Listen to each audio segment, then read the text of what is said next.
একবার এভাবে বানিয়ে ফেলো বাড়িতে কেশর হালুয়া, অপূর্ব স্বাদের এই সুজিটা খেলে আর ভুলবে না। কালার দেখো কি সুন্দর। নমস্কার বন্ধুরা, আমার চ্যানেলে তোমাদের সবাইকে স্বাগত জানাই।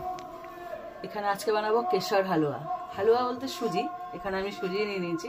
সুজি অনেক রকম ভাবে বানানো যায়, কিন্তু আজকে যে ফ্লেভারটা দেবো না কেশরের, ওতে কি বলতো খেতে খুব সুন্দর লাগবে, ব্যাপক লাগবে। এখান থেকে মন্ত্র উচ্চারণ আসছে, তোমরা কিছু মনে করো। বলেছিলাম পাশে আমার দুর্গা মন্দির আছে, এখানে অঞ্জলি হচ্ছে, তো তার জন্য অষ্টমীর অঞ্জলি চলছে, বাসন্তী পূজা চলছে, তো তার জন্য উচ্চারণটা আসছে, কিছু মনে করো না। তো চলো শুরু করা যাক। প্রথমে একটা কড়াই বসিয়ে দিয়েছি, আমন্ডটাকে ভেজে নেবো। দিয়ে দিচ্ছি ঘি।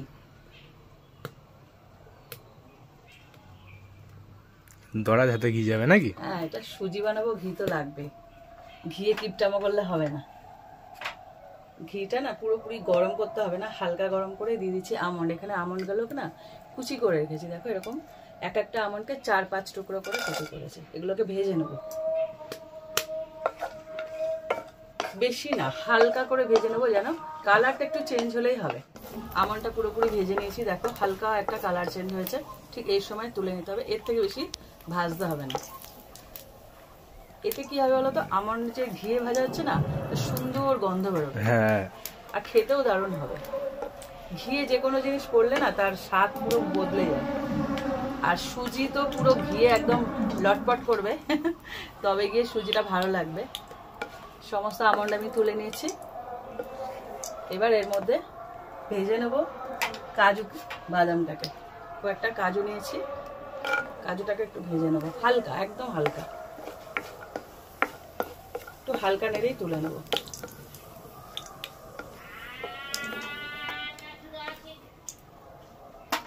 এইবার এর মধ্যে আর একটু ঘি দেবো, আর একটু।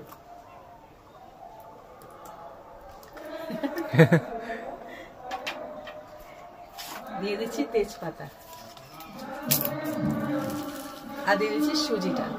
এখানে 200 গ্রাম সুজি আছে।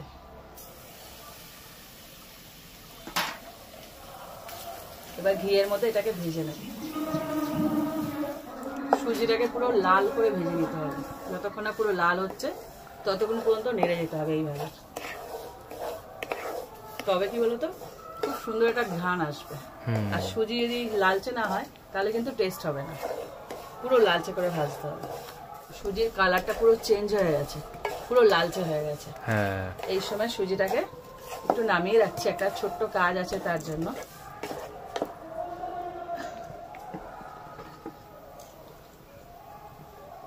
এখানে একটা পাত্র নিয়েছি ছোট্ট, এর মধ্যে নিচ্ছি একটু কেশর।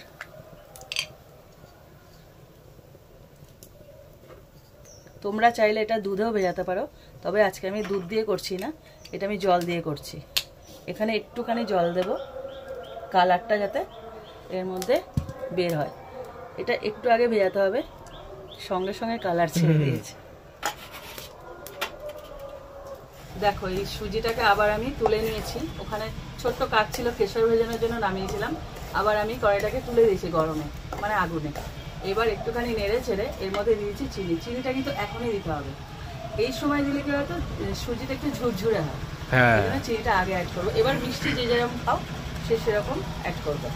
আমি এখানে 200 গ্রাম সুজির মধ্যে 200 গ্রাম চিনি দিচ্ছি, পুরোপুরি সমান মাপে, একদম সমান মাপে চিনি দিয়েছি। আর একটু নেড়ে চেড়ে নেব। ঠিক এই সময় কয়েকটা এলাচ দিয়ে দেবো, এলাচ, ছোট এলাচ। এই মুখগুলোকে একটু ফাটিয়ে দিচ্ছি, আর খোসাগুলো না ফেলবো না, একটু কষ্ট করে বেছে খেতে হবে। আমি এই ফ্লেভারের জন্য খোসাটাকে ফেলছি না। এখানে এলাচটাকে তোমরা গুঁড়ো করে, যে গুঁড়োটা সেটাও দিতে পারো, কোনো ব্যাপার না, তবে এলাচটা দিও, এটা ফ্লেভার দেবে সুন্দর। এই সুজির মধ্যে আজকে দুটো জিনিস পড়ছে মারাত্মক, এক হলো ছোট এলাচ আর এক হলো কেশর। পুরো মানে যে গন্ধটা না এখানে বেরোবে। আর দুধ দিয়ে যে সুজিটা হয় সেটা আবার অন্যরকম হয়, আজকে করছি অন্যরকম। জল দিয়ে আজকে, হ্যাঁ জল দিয়ে করছি। এখানে দিয়েছি কিশমিশ।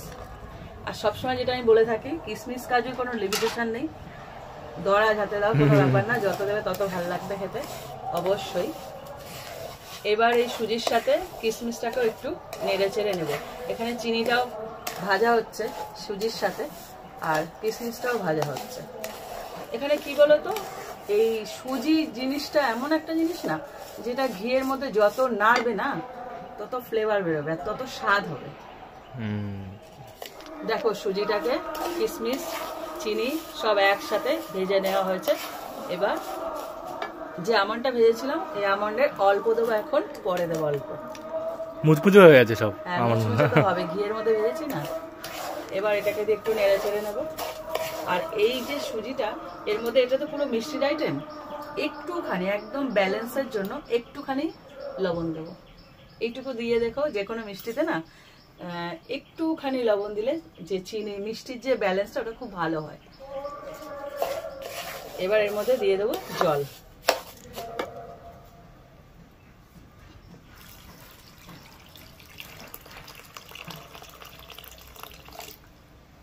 এবার সমানে এটাকে নাড়তে হবে। দেখবে খেয়াল করে, জল মানে যে কোনো তরল দুধ দাও বা জল দাও, সঙ্গে সঙ্গে সুজিটা না ঘন হতে থাকে দেওয়ার পরে। আর একটু দিচ্ছি, এটা আমি মোটা দানা সুজি নিয়েছিলাম, দু রকম সুজি, একটা মোটা দানা একটা একদম মিহি। এটা মোটা দানার সুজি, তো একটু জল বেশি খাবে। দেখো সমানে কিন্তু নেড়ে যাচ্ছে আমি, হাত বন্ধ। আর ঘন হয়ে এসছে অনেকটা। ঘন হবে তো, সুজি খুব তাড়াতাড়ি ঘন হয়ে যায়। এবার দিয়ে দিচ্ছি কাজু যে ভেজে রেখেছিলাম সেই ভাজা কাজুটা, আর দিচ্ছি আমন্ড যেটা বাঁচিয়ে রেখেছিলাম পরে দেবো বলে সেই আমন্ডটা। এই আমন্ডটা দেখলাম ঘি ভাজা বা মুখে পড়লে বেশ ক্রাঞ্চি ভাবটা লাগে। হ্যাঁ, আর দিচ্ছি সবচেয়ে আকর্ষণীয় জিনিস যেটা যেটা দিলে একদম পুরো কালারটাই চেঞ্জ হয়ে যাবে আর গন্ধটাও দারুণ হবে, সেটা হলো কেশর। এটাই বাকি ছিল। কালারটা খুবই পাল্টে যাবে পুরো। উফ কি সুন্দর গন্ধ বেরিয়েছে, বোঝানো যাবে না এর যে কি সুন্দর গন্ধ। আমার হাত হলুদ হয়ে গেছে দেখো। এবার এটাকে ভালো করে মিশিয়ে দেবো। এটা অবশ্যই দেবে, এটা কেশর হালুয়া কিন্তু কেশরের যে ফ্লেভারটা ওটা, আহা কি দারুণ। দেখো পুরোটাই চেঞ্জ হয়ে গেছে কালার। কালার তো চেঞ্জ হয়েছে, গন্ধটা ওই যে কি গন্ধ বেরিয়েছে।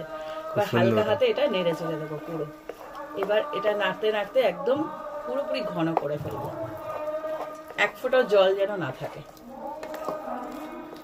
দেখো এটা কখন বুঝে যাবে যে রেডি হয়ে গেছে। দেখো কড়াই প্যান ছেড়ে দিচ্ছে, দেখো অটোমেটিক এ দেখো সরে যাচ্ছে, তারপরে এটা পুরো রেডি হয়ে গেছে অটোমেটিক। যখন মানে দেখবে চেহারাটা এরকম বদলে গেছে, এই যে লাগছে না কড়াইয়ের গায়ে, আর লাগছে না, উঠে এসছে কড়াই। হ্যাঁ তখন বুঝে যাবে যে এটা হয়ে গেছে। আমি এখানে শেষ করলাম কেশর হালুয়াটা, পুরো রেডি হয়ে গেছে। এবার তোমরা এরকম ভাবে ট্রাই করো, কেশর দিয়ে কিন্তু করো, কেশর হালুয়া কেশর দিয়ে করো, আর কমেন্ট করো কেমন লাগলো। আশা করি খুব ভালো লাগবে। একদম গরম গরম লুচি অথবা পরোটা নেবে আর এটা খেয়ে নেবে। এটা নামিয়ে রাখছি, আগুনে লেগে যাচ্ছে। তো ট্রাই করবার কমেন্ট করে কেমন লাগলো, আশা করি খুব ভালো লাগবে। আর ভালো লাগলে লাইক দিও, আর এটা এই রেসিপিটা একটু শেয়ার করো, কেন কেশর হালুয়া বলে কথা। দারুণ লাগছে গন্ধটা। কিছু দাদা ভাই কিছু দিদি ভাই আমাকে কমেন্ট করে, আমার খুব আফসোস লাগে, বিশ্বাস করো, যে আপনার রান্নাটা না খুব সুন্দর কিন্তু আমি খাওয়াতে পারছি না। আমার এটা দুঃখের বিষয় যে আমি খাওয়াতে পারছি না, তবে প্রমিস করছি এক না এক সময় তো অবশ্যই খাওয়াবো, অবশ্যই খাওয়াবো। তো এই রেসিপিটা একটু শেয়ার করো, ভালো লাগলে লাইক দিও। এরকম আরো রেসিপি পেতে আমার চ্যানেলটা সাবস্ক্রাইব করে দিও। তো আজকের মতন টাটা।